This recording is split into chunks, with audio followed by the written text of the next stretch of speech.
আসসালামু আলাইকুম। আজকে সিম্পল কমপ্লেক্স কম্পাউন্ডের আরেকটা গুরুত্বপূর্ণ রুলস আপনাদের সামনে নিয়ে হাজির হয়েছি। ইফ জাতীয় সেন্টেন্স যেগুলো আছে আমরা জানি এগুলো খুবই ইম্পর্টেন্ট এবং পরীক্ষায় আমাদের প্রায়ই আসে, সেটা এসএসসি পরীক্ষার্থী হোক এবং এইচএসসি পরীক্ষার্থী হোক। ইফ যুক্ত সেন্টেন্স দিয়ে সিম্পল কমপ্লেক্স কম্পাউন্ড আমাদের প্রায়ই আসে। সো আমরা একটু দেখি, এখানে আমি দুইটা পার্টে ভাগ করেছি। এখানে দেখুন, এখানে ইফ এর পরে এই দুটো লাইন একটু খেয়াল করুন। আগে if you read you will pass, এবং পরেরটা হচ্ছে if you don't read you will fail. এখানে দুইটা বাক্য আছে, খুব ভালো করে খেয়াল করুন। ইফ এর পরে এই পার্টটা হচ্ছে পজিটিভ পার্ট, বাট এইখানে ইফ এর পরে এই পার্টটা হচ্ছে আমাদের নেগেটিভ পার্ট। তো যদি ইফ যুক্ত সেন্টেন্স যদি আমাদের পরীক্ষায় আসে, এরা নিজেরা হচ্ছে কমপ্লেক্স, এবং আমাদেরকে যদি বলে যে এটাকে সিম্পল অথবা কম্পাউন্ড করো, তাহলে সবার প্রথমে যেটা আমাদেরকে দেখতে হবে যে ইফ যুক্ত সেন্টেন্সটা কি পজিটিভ নাকি ইফ যুক্ত সেন্টেন্সটা নেগেটিভ। যদি বলে যে এটাকে সিম্পল করো, আপনি যখন দেখবেন পজিটিভ, আপনি সবার প্রথমে আগে লিখবেন একটা বাই। বাই লিখে সরাসরি ভার্বে যাবেন, ভার্বে গিয়ে ভার্বের সাথে আইএনজি করবেন। তাহলে কি হয়ে যাবে দেখেন, বাই, এখানে ভার্বটা হচ্ছে রিড, সো হয়ে যাবে রিডিং।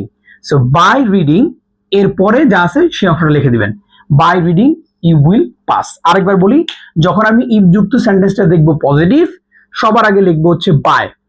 বাই লিখেই সরাসরি ভার্বটা লিখে এর সাথে আইএনজি করে দিব, তাহলে কি হবে, বাই রিডিং। পরে যতটুকু অংশ আছে তা লিখে দিব, ইউ উইল পাস।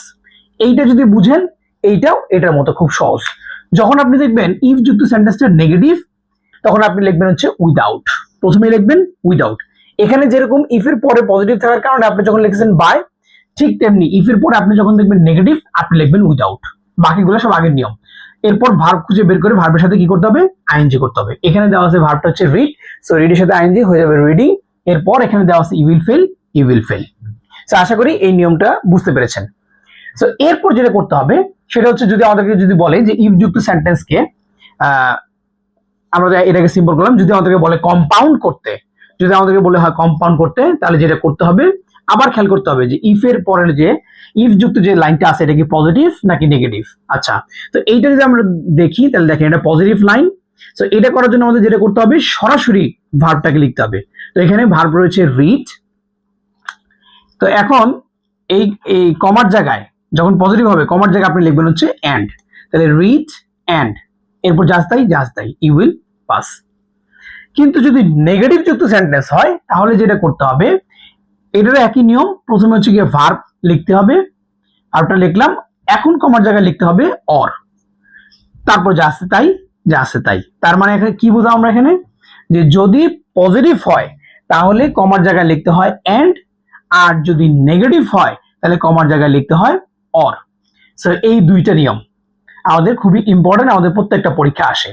এখন এইটা করে কি, অনেক সময় আমাদের যখন উল্টা করতে বলে, আমাদের এইটা এইভাবে না দিয়ে, ধরেন এটা এই read or you will fail না দিয়ে এই হয়ে দিবে ডু অর ডাই। এটা দিয়ে আপনাকে কমপ্লেক্স অথবা সিম্পল করতে বলবে। তো যখনই এই অর দেখবেন, তখনই আপনি ভাববেন যে ইউ উইল কথাটা এটার পর অবশ্যই আছে, এবং যেটা এখানে উজ্জ্ব। তার মানে লাইনটা হচ্ছে এরকম, do or you will die. এখন যদি আপনাকে যদি সিম্পল করতে বলে, তাহলে আপনি যেহেতু এটা অর যুক্ত সেন্টেন্স আছে, তাহলে এটা উইদাউট দিয়ে এই ফর্মুলাতে করে ফেলবেন। আর যদি বলে কমপ্লেক্স করতে, তাহলে এটাকে এই ফর্মুলাতে করে ফেলবেন। যেটা ঝামেলা হবে সেটা হচ্ছে গিয়ে ডু অর ডাই। এটা বললে আমরা মাঝে মধ্যে বুঝি না যে এটা কিরকম হবে, এটা কঠিন মনে হয়, বাট আপনি বুঝে নেবেন যে এটার সাথে ইউ উইল এটা উজ্জ্ব আছে। তো এই জাতীয় সেন্টেন্স গুলোকে আপনি যদি শিখতে চান, আপনি যদি করতে চান, তাহলে যেটা করতে হবে, সোজা বাংলা কথা, এই 6টা লাইন আপনাকে ঠাড়া মুখস্থ করতে হবে। সোজা বাংলা কথা ঠাড়া মুখস্থ।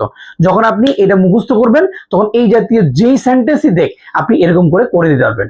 আশা করি বুঝতে পেরেছেন।